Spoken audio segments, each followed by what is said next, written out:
qui sert de pont entre les Burundais en exil et ceux restés au pays à travers des informations bien fouillées concernant tous les domaines de la vie du pays. Le magazine Humura Burundi est diffusé sur le web via le site de la RPA www.rpa.bi. Humura Burundi. Merci d'être au rendez-vous. Bonsoir et bienvenue à ce magazine dont voici les principaux titres. Après 3 ans d'appel, les jeunes accusés d'attaque sur les camps militaires en 2015 viennent de comparaître pour la première fois. Leur procès s'est tenu à la prison de Muramvya où la quarantaine de jeunes est détenue. Gitega plaide pour la radiation de certaines organisations de la société civile du Forum sous-régional de la société civile. La demande a été présentée officiellement au Conseil des ministres de l'EAC en cours à Arusha. Et enfin, nous vous parlerons du quotidien difficile des albinos réfugiés à Nakivale. Inès Gakis est avec vous pour la présentation. Côté technique, c'est ingénieur Égide Mgemero et Jean-Pierre Nifachigé. Tout de suite, le développement de ces titres.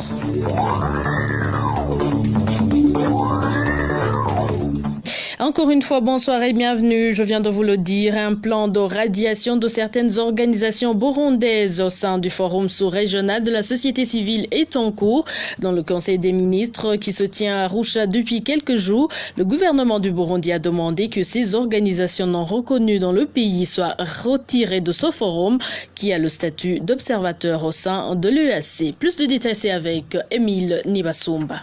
Dans sa requête au niveau de l'EAC, le gouvernement du Burundi vise les organisations de la société civile qu'il ne reconnaît plus. Ces organisations sont aujourd'hui membres de l'East African Community Civil Society Organizations Forum et ASOF en sigle. Ce forum sous-régional a le statut d'observateur dans la communauté est-africaine. Le statut qui permet à ce forum de faire des critiques, des lobbying, encore plus d'attaquer en justice un pays membre de l'EAC pour le pouvoir de Gitega. Donc, c'est inadmissible que ces organisations qu'il a radiées continuent de garder un œil sur ce qui se passe dans la sous-région en général et au Burundi en particulier. Après l'analyse du rapport transmis par le secrétariat général de l'EAC, les hauts cadres des ministères réunis à Arusha depuis lundi recommandent que la session finale du Conseil des ministres programmée pour ce vendredi soumette la question au Conseil des ministres qui suivra. Il recommande également que le Conseil des ministres de vendredi demande aux États membres de l'EAC de transmettre au secrétariat les listes des organisations de la société civile qui ont été radiées. Les hauts cadres des différents ministères de l'EAC recommandent également aux ministres de demander au secrétariat général de s'assurer qu'ils collaborent avec des organisations légalement reconnues dans leurs pays respectifs. Toutes ces recommandations seront analysées dans la session finale de la 38e réunion du Conseil des ministres de l'EAC qui se tiendra ce vendredi à Arusha. Il faut préciser que les organisations radiées au Burundi, dont les forces, sont visées par cette requête du gouvernement burundais au sein de l'EAC, alors que le dossier opposant les deux parties n'est pas encore vidé au niveau de la Cour de justice de cette communauté est-africaine.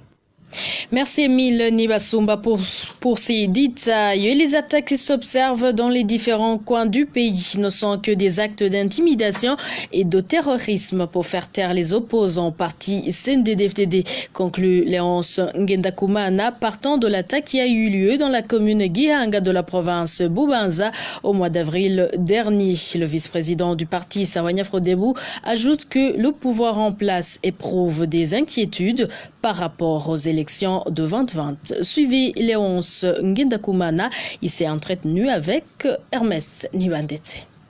Ces actes d'intimidation, ces actes de terrorisme ne sont pas uniquement organisés par certains agents de forces de l'ordre. Non, on voit même que l'administration, l'appareil judiciaire, ça donne aussi à de tels actes d'intimidation des opposants qui ne parlent pas le même langage que le pouvoir CNDD-FDD. Nous en avons observé un peu partout. Vous vous souvenez de ce qui s'est passé récemment à Boussivinda pour nous citer que cet endroit-là, ça a été orchestré en face du gouverneur et en face de l'administrateur communal par le comité provincial qui l'avait même annoncé avant. Donc, c'est une situation qui est presque généralisée, mais pour le cas, parlons de ce qui s'est passé effectivement en commune de Gihanga. C'est déplorable que ça soit. Cela est une preuve évidente que le pouvoir CNDD-FDD est découragé par sa faiblesse pour ce manquement à la réalisation des programmes qui répondent aux aspirations du peuple burundais. C'est très clair que face à une situation comme celle-là, pour qu'il n'y a pas de jour, le président de la République, à travers un message, il a donné ordre aux administratifs, aux corps de défense et de sécurité de suivre de près les mouvements des populations et de suivre de près aussi l'état de ceux qui vivent au Burundi, de les suivre de près parce que la situation deviendrait très très difficile et très compliquée. Ceci est un témoignage qu'au Burundi, il y a un risque de dérapage comme en 2015. Même s'il fait cela, les couleurs qu'il annonce ont commencé depuis un certain temps et ils ont raison car en regardant l'état d'exécution des programmes qui devaient répondre aux aspirations du peuple burundais, comme je le disais, le parti CNDD et son pouvoir ont échoué lamentablement. Donc il y avait fait recours à la force, donc à ces actes d'intimidation, à ces actes de terrorisme pour faire taire tout le monde. C'était Léonce Ngendakumana, le vice-président du parti Sawanya Frodebu. Et en justice, ce premier procès en appel de 48 jeunes accusés d'attaques sur les camps militaires en décembre 2015. Le procès s'est tenu sur 2 jours dans la prison de Muramvya où sont détenus ces jeunes. L'affaire a été mise en délibéré. La cour d'appel de Mukaza a requis une peine à perpétuité alors que les accusés plaident non coupables. Plus de détails ici avec Marie-Ange Ilakodze. Le procès en audience de ces jeunes accusés d'avoir mené des attaques sur les camps militaires au mois de décembre 2015 a débuté ce mercredi pour prendre fin ce jeudi après-midi. En itinérance à la prison de Muramvya, la cour d'appel de Mukaza a auditionné les prévenus selon leur quartier de résidence.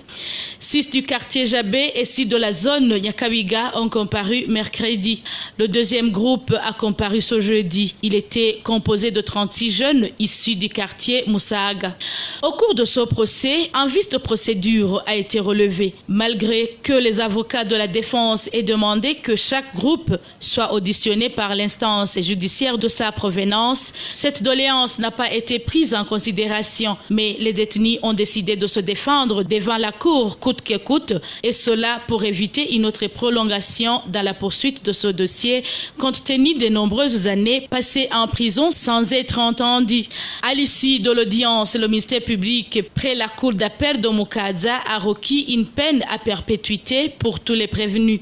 Du côté des accusés, ils rejettent en bloc les accusations à leur charge et plaident plutôt pour être blanchis. Entre autres chefs d'accusation figurent la collaboration avec les groupes armés, meurtre et atteinte à la sûreté de l'État. Cet appel intervient après la sentence prononcée en 2016 par le parquet de la mairie de Bujumbura. Enfin, la cour d'appel de Mukaza a finalement mis en délibéré le procès dont le jugement sera rendu public dans un mois. Humura Burundi.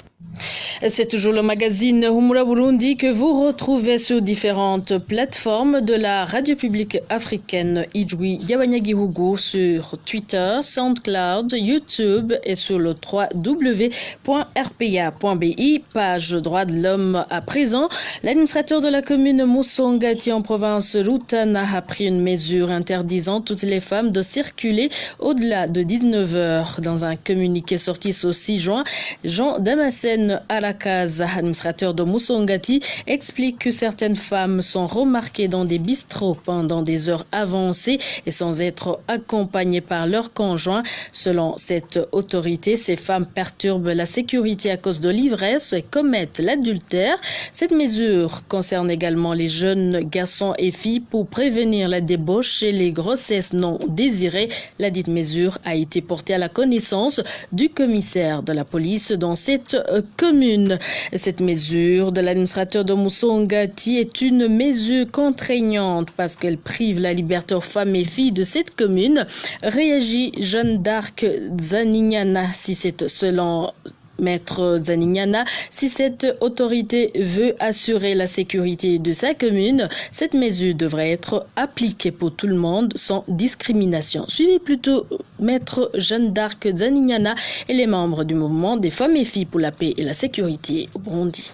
La première chose que j'aimerais bien faire signaler, c'est que actuellement on constate des décisions qui sont prises par les autorités burundaises et qui, la plupart des fois, violent les droits et libertés de la population burundaise, à savoir les hommes et les femmes. La deuxième chose, c'est que normalement, une loi ne devrait pas être prise dans le sens de réduire les libertés de la population et surtout ne devrait pas être une loi qui concerne uniquement une seule catégorie de la population, sinon cette loi devient discriminatoire.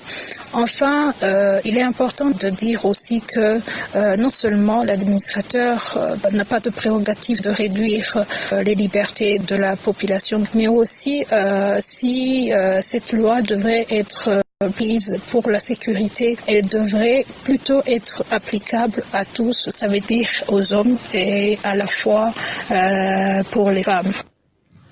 Et parlant toujours droits de l'homme, les différentes autorités de la province Ngozi ne semblent pas préoccupées par l'arrestation du présumé violeur d'une des élèves de l'école fondamentale de Gitali, située en commune Nyamurenza. Ce dernier n'a jusqu'ici pas été inquiété par la police et vit depuis ce forfait en cachette. Plus de détails ici avec Rachel Kagissier. Un enseignant de l'école Gitale en commune Nyamurenza de la province Ngozi est toujours libre, bien qu'il soit accusé d'avoir violé une fille de 14 ans le 30 avril 2019. Parmi les autorités locales que la RPA a contactées sur ce dossier, certains ont confirmé que l'enseignant a bel bien violé la fille en question, d'autres se sont réservés de tout commentaire. Ce mardi, Gorette Sabimana, la directrice de l'école Gitale, a confirmé elle aussi que l'enfant a été violé et elle a ajouté qu'elle envisage de rencontrer les parents de la victime pour se parler. Contacté ce jeudi pour être informé sur l'évolution de ce dossier, Gorette, la directrice, a nié avoir parlé de ce cas avec les journalistes de la RPA. Entre-temps, l'administrateur de la commune Nyamurenza, Dieudonné Niyonzima, a tout fait pour intimider quiconque évoquera le nom de son frère Emmanuel Kwizera Sigwembe, accusé d'avoir violé cette fille. Le directeur provincial de l'enseignement en province Ngozi a dit quant à lui qu'il est au courant de ce cas et il a ajouté qu'une enquête est en cours pour que l'auteur soit attrapé et traduit devant la justice. Le procureur de la République en province Ngozi, Désiré Bizimana, nous a demandé d'attendre les résultats de l'enquête. Des informations en provenance de la province Ngozi indiquent que l'accusé Emmanuel Kwizera aurait fui la province Ngozi en direction de ville de Bujumbura. Les mêmes informations font savoir qu'il a bénéficié du soutien de son frère Dieudonné Niyonzima, administrateur de la commune Nyamurenza, pour échapper. Merci à toi aussi Rachel Kagissier d'Ngozi. Rendons-nous à Cibitoke pour parler de la perturbation des activités scolaires dans 3 établissements du chef-lieu de la commune Buganda. Pour cause, tous les élèves ont reçu l'injonction de se rendre au bureau communal pour y recevoir des directives sur le comportement à adopter lors des prochaines élections de 2020. Le point avec Jean-Pierre Nifachidje. Ces 3 établissements qui ont vu leurs activités perturbées sont l'école fondamentale d'Obumbiri 1, celle d'Obumbiri 2, ainsi que le lycée communal de Buganda. Les parents d'élèves s'insurgent contre ces agissements qui ne font que déstabiliser leurs enfants. Les classes concernées sont celles de la 8e année jusqu'aux années supérieures. Ils leur ont signifié que des invités en provenance de Bujumbura venaient leur enseigner quelques comportements à adopter pendant la période électorale et que l'ordre émanait des hautes autorités. Les élèves ont passé toute la journée devant le bureau communal sous un soleil accablant. Les parents du chef-lieu de la commune Buganda demandent aux autorités administratives d'éviter de politiser les milieux scolaires et de garder à l'esprit que l'école est faite pour apprendre, non pour faire des propagandes. Cela nous a vraiment mis en colère. Qu'ils laissent nos enfants tranquilles. Déjà, le 3e trimestre est trop court et ils viennent en plus les distraire. Le moment venu, ceux qui ont l'âge de voter iront voter comme les autres. Nous demandons aux autorités de mettre fin à cette propagande.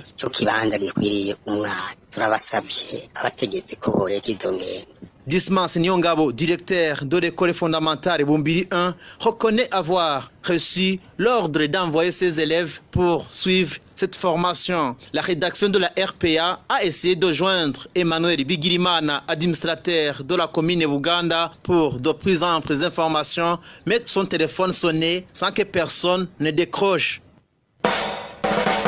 Humura Burundi. Les droits de l'homme encore. 3 membres du parti Senel en zone Ruziba de la commune Moha ont passé la nuit à une position militaire après avoir été battus par des Imbonerakure. Ces derniers les accusaient de détenir illégalement des armes. Le pensez avec Balthazar Miburo. Ces membres du parti Senel tabassés sont prénommés Benoît, Gaston et Emmanuel. Ils ont été battus ce mercredi vers 16h. Le groupe des Imbonerakure qui a malmené et brutalisé ces militants du Senel était dirigé par Enomenzo Saba. Les victimes étaient tout près du marché de Ruziba. Les dites Imbonerakure leur demandaient où étaient cachées les armes qu'on leur aurait distribuées. Des armes que ces membres du Senel niaient être en possession. Des policiers assistaient à la dispute. Après le passage à tabac, ces membres du Senel ont été amenés à la position militaire située à Ruziba. Ainsi donc, ils ont passé la nuit sur cette position avec l'un de ces policiers. Ce jeudi matin, ces 3 membres du Senel ont été conduits au cachot de la zone Ruziba, mais le policier a été relâché. Ils ont engagé une dispute pour leur demander où se trouvaient leurs armes. Ils ont répondu qu'ils n'en avaient pas. La dispute s'est poursuivie et ces Imbonerakure ont commencé à les tabasser. Toutefois, le policier plaidait pour leur libération jusqu'à la position, mais les militaires ont refusé de les relâcher et il a lui aussi passé la nuit avec eux sur cette position. Les membres du parti Senel à Ruziba plaident pour le strict respect de leurs droits, mais aussi pour une justice équitable à tous les citoyens. Nous demandons que les droits de l'homme soient respectés ici au Burundi et que la justice œuvre pour tout le monde. Vous voyez comment ces personnes ont été battues, mais les auteurs ne s'inquiètent de rien. Que justice soit faite.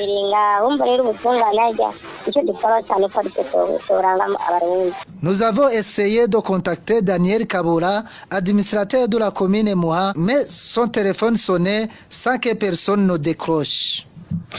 Et les membres de ce parti d'Agaton Gwassa des collines Bihogo et Kinama de la commune Gasogwe en province Muyinga ne sont pas autorisés à se promener au-delà à partir de 18h. Celui qui est attrapé en dehors du foyer familial au-delà des heures fixées par les jeunes Imbonerakure du parti CNDD-FDD est tabassé. Innocent Valentin, Singirangabo. Cette persécution faite à l'endroit des fidèles d'Agaton Gwassa, des collines Bihogo et Kinama en commune Gasorgwe a débuté depuis bientôt 1 mois. Il a été déclenché par des propos provocateurs du commissaire communal de police envers les membres des partis politiques d'opposition. C'était au cours d'une réunion de sécurité qui s'est tenue en date du 13 avril. Cette réunion a été suivie par la chasse des membres du parti Senel, comme le témoigne cet habitant de la commune Gasorgwe. Ces actes de menace et d'intimidation ont commencé après la réunion qui s'est tenue au poste de police en date du 13 avril. Elle est dirigée par Jean-Marie Bigirimana, le commissaire communal de police. Il a ordonné aux participants de contrôler la sécurité et de corriger tous les membres des partis politiques d'opposition. Ceux qui étaient présents ont compris le message. Le chef de zone Gasorgwe et le responsable communal des Imbonerakure prennent le devant dans cette chasse à l'homme. Ils ont mis en place une mesure interdisant les fidèles d'Agaton Gwassa à circuler après 18h. Majdi Massabo, le chef de la zone Gasogwe, accompagné par Jean-Marie Barekebavuge, le chef des Imbonerakure au niveau communal, ont sensibilisé partout que les Senel n'ont pas droit à se promener après 18h. Cette mesure a été beaucoup appliquée sur les collines Bihogo et Kinama. Ces membres du Congrès national pour la liberté disent qu'ils se sont confiés à l'administrateur de la commune Gasorgwe pour qu'il puisse les rétablir dans leurs droits. Mais ce dernier leur a répondu qu'il ne peut rien faire pour eux tant qu'ils n'ont pas encore adhéré au parti au pouvoir. Et hors de nos frontières pour clore ce magazine, les albinos burundais réfugiés au camp de Nakivale en Ouganda mènent une vie difficile dans ce camp, surtout les enfants. Mis à part les maladies de la peau dont ils souffrent, ils ont également du mal à fréquenter l'école faute de moyens. Vicky Chris, Nineletse. Les problèmes qui hantent les albinos et réfugiés au camp de Nakivale en Ouganda sont nombreux. Les plus vulnérables sont les enfants, comme le soulignent les parents. Ceux qui sont plus touchés sont les enfants en bas âge. Ils sont menacés par les rayons solaires, même si les albinos adultes ne sont pas épargnés. Ils en sont victimes de la même manière. Leurs bouches sont déchirées et toute la peau est couverte de plaies. Autre handicap, la scolarisation de ces albinos au camp de Nakivale laisse à désirer. Comme les autres réfugiés de ce camp, ils sont contraints de payer les frais de scolarité, une faveur que chaque réfugié devait normalement bénéficier. Encore plus, les écoles qu'ils fréquentent ne leur sont pas adaptées puisqu'ils ont un problème de vision.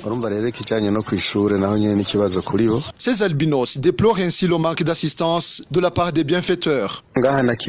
Ici, à Nakivale, il n'y a personne qui plaide pour les albinos. On ne s'occupe pas non plus de leur santé. Ils n'ont rien pour apaiser la douleur sur leur peau.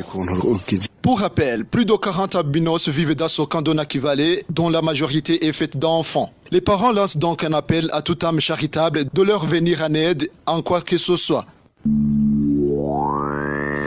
Vicky Chris, Nineletse. Et voilà, c'est par ici, chers auditeurs, que nous mettons point final au magazine Humura Burundi de ce 9 mai 2019. Merci pour votre fidélité. Merci également à l'équipe technique, sans bien sûr oublier Onésime Douchimaguidze qui a réalisé ce magazine. Inès Kiza, j'étais avec vous.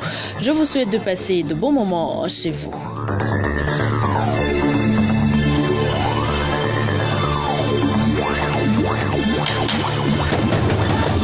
C'était le magazine Humura Burundi. Relier les Burundais en exil, et ce toujours au pays, à travers une information de qualité.